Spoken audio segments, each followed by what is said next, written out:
La Guinée, la Guinée, la Guinée, Ambé Faso. La Guinée, la Guinée, la Guinée, c'est notre bien commun. Yamanate Fulataye. Bonjour à toutes et à tous, bienvenue dans ce nouvel épisode du Wakis Talk Show, l'émission qui met un accent sur les grands hommes qui impactent le quotidien des Guinéens. Aujourd'hui, nous avons le plaisir de recevoir l'un des célèbres artistes qui fait aujourd'hui la fierté de la culture guinéenne, tant sur le plan international que sur le plan national. Aujourd'hui, nous avons le plaisir de recevoir M. Mohamed Azaya, qui n'est d'ailleurs plus à présenter. Et même si d'ailleurs, Mohamed, tu n'es plus à présenter, je te laisse le soin de faire de parler un peu de toi, d'une petite présentation pour les invités. Bonsoir à tout le monde. Ici Azaya le Messi, et à l'état civil Kamisoko Mamadi, natif de Kankan, diplômé en droit des affaires, en droit privé, et aussi chanteur, auteur, compositeur, musicien. Très bien, très bien, très bien. Et là, c'est un peu de tout. En fait, lui, c'est vraiment la totale. Et Adi, moi, j'ai eu toujours cette question qui me brûle la lèvre, en fait. Et le nom Azaya, est-ce que tu l'as toujours eu ou bien c'est parce que c'est un nom de scène que tu t'es octroyé ou quelque chose comme ça? Un nom de scène. Et Azaya, c'était le surnom, le pseudonyme de mon papa. Ah, d'accord. Mon papa qui s'appelait Azaya. Du coup, tu l'as rajouté? Ok. Et à quel moment décisif tu as su que tu vas consacrer ta vie à la musique? Bon, depuis tout petit, parce que nous on est nés et on a grandi dans une famille d'artistes. Famille d'artistes, il y a beaucoup de célébrités, beaucoup de musiciens. Donc on a grandi avec les membres de la musique et l'objectif c'était déjà ça. D'accord. Et avec toute cette influence musicale autour de toi, quel est cet art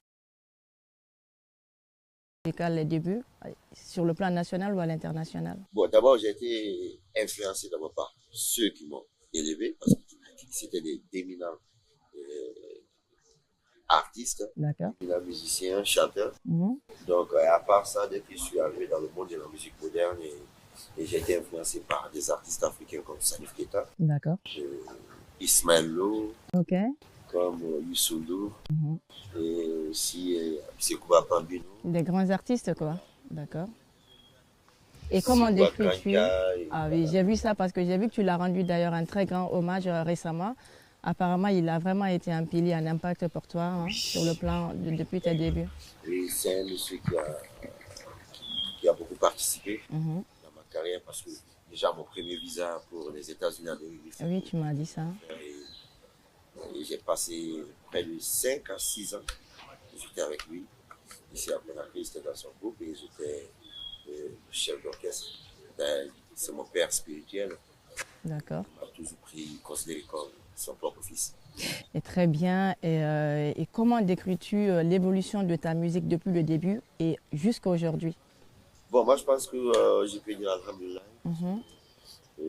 Dans un pays comme la Guinée, et avec l'évolution des réseaux sociaux et tout, et le taux faible d'accès à l'internet, et je pense qu'un artiste qui arrive à s'y démarquer surtout, démarquer, je pense que ça c'est une fierté. Oui, une très grande fierté. Je pense que c'est pour toute une génération. Oui. Une génération d'artistes qui est en train de rendre le pays fier, qui est en train de faire des grandes scènes à travers le monde, qui est en train de prendre des grands trophées, qui est en train de... Ah oui, de faire le tour du monde, en gros, vraiment de faire la compétition. Et par rapport à ta musique, vis-à-vis du public, à ton avis, comment tu comptais que le public allait recevoir dès les débuts et comment tu décris l'engouement qu'il y a en ce moment avec le public actuel et l'avant?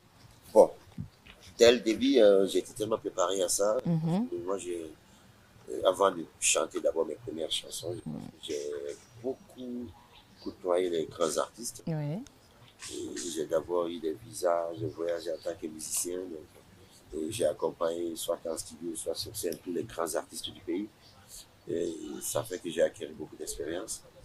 On est arrivé sur la scène, donc je suis venu près. Donc, toi, tu t'y connaissais beaucoup dans la musique parce que tu les suivais et puis tu voyageais beaucoup avec eux. Ah, d'accord. Donc, tu t'y connaissais déjà quand tu as percé, en fait. Avant même d'être vraiment vedette, Oui. d'être au devant de la scène, Tu dis, en d'accord. tant que musicien d'abord, j'étais très célèbre, D'accord. célèbre de ma génération. D'accord. Et je côtoyais tous les grands artistes. J'arrangeais déjà les grands artistes. Mhm. Et je voyageais, j'avais des visas, fait le tour du monde. Ah, mais moi, je ne le savais pas, en fait. Je pensais juste que Azalea, c'est un jeune qui a décidé de se lancer dans la musique. Non. Et il a percé. Et puis voilà, ça va bien pour lui parce qu'il chante très très bien quand même, j'avoue, et tout. Je pense Alors que c'était vraiment dès les débuts, vraiment bien depuis, préparé. c'était préparé, d'accord. Moi, c'est un jeune qui a toujours, qui s'est toujours dit, voilà l'objectif, voilà le chemin à tracer, voilà les études. Et on va étudier pour que les études entrent dans le cadre de la musique. Et d'ailleurs, c'est ce qui a fait que j'allais faire le droit. D'accord. C'est vrai que je suis un producteur quand même. D'accord. C'est un producteur. Mais parce que c'est très bien rare de préparé. voir un artiste qui a quand même fait de grandes études. Et toi, tu as su, malgré ton jeune âge, tu faisais de la musique et tu as quand même été à l'école. Et l'état actuel de la musique guinéenne, de l'industrie musicale en Guinée, qu'est-ce que tu en penses et quel conseil pourrais-tu donner aux jeunes de la génération actuelle? Moi, je pense bien que la musique guinéenne se porte bien, Mhm. en général. C'est vrai qu'il y a des difficultés que nous affrontons.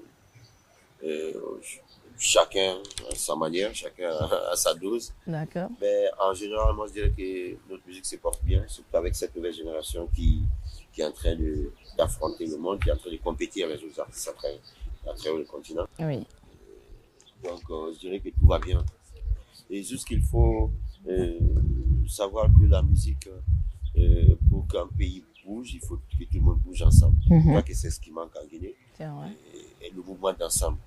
En Côte d'Ivoire, les gens ils font le mouvement d'ensemble.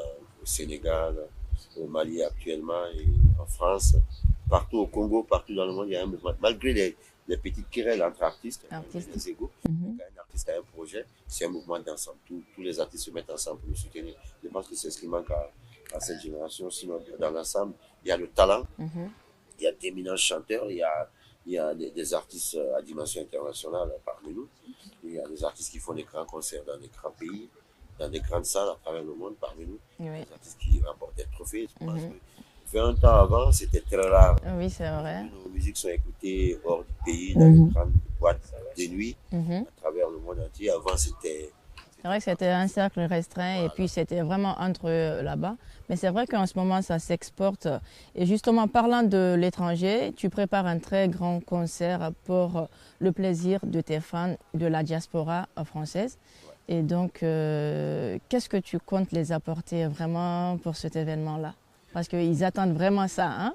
Voilà. C'est un événement historique. Hein. Oui, vraiment historique. Historique parce que organiser un concert dans une salle mythique en France, dans une salle de 9000 places, je ne dirais pas que c'est une première, mais pour ma génération, c'est un grand défi.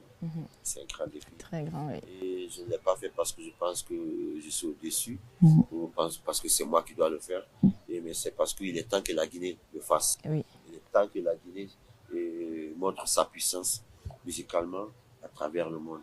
On a des grands artistes et on a eu des légendes qui ne l'ont pas fait parce qu'on ne les a pas mis en confiance. Exactement. Parce qu'eux, ils n'ont pas osé. Ils n'ont pas osé parce qu'ils n'ont pas été mis en confiance. Et aujourd'hui, c'est vrai que nous, on n'a pas été mis on ne met pas en confiance. On pense qu'on ne peut pas. C'est ça. On a osé. Oui. Voilà un peu ce petit jeu qui se passe. Donc moi, à un certain moment, je regarde mes amis qui sont en train d'honorer leur pays. Donc je me suis dit, ben voilà, c'est le temps pour la Guinée. C'est ça. Et même si il n'y a pas d'accompagnement, même sans les moyens, sans producteurs, je me suis dit, ben alors, moi-même, je prends mon argent, je fonce. Je fonce et je sais qu'il est temps que mon pays s'affirme. C'est vrai. Sur le plan musical à travers le monde, donc moi, je serai le porte-flambeau. Et avec toute ma génération, on ira. Je n'irai pas seul. J'irai à toute la Guinée, à tous les artistes guinéens. Et on ira honorer le pays. Ça va être un événement historique. En tout cas, j'apprécie énormément l'audace que tu as parce qu'on parle de l'audace là. Oui. Justement, comme tu l'as dit tout à l'heure, il y a eu des grands artistes qui sont passés mais qui n'ont pas eu l'audace de faire des grandes salles mythiques et je te félicite pour ça vraiment. Et comment se passe la préparation depuis l'annonce du concert et combien de temps tu t'y mets par jour depuis cette annonce-là? Tout se passe bien. D'ailleurs, maintenant, je relâche. Je n'accorde pas assez de temps à la communication parce qu'on a tellement mis des efforts, des moyens. Et on a commencé à communiquer avant de les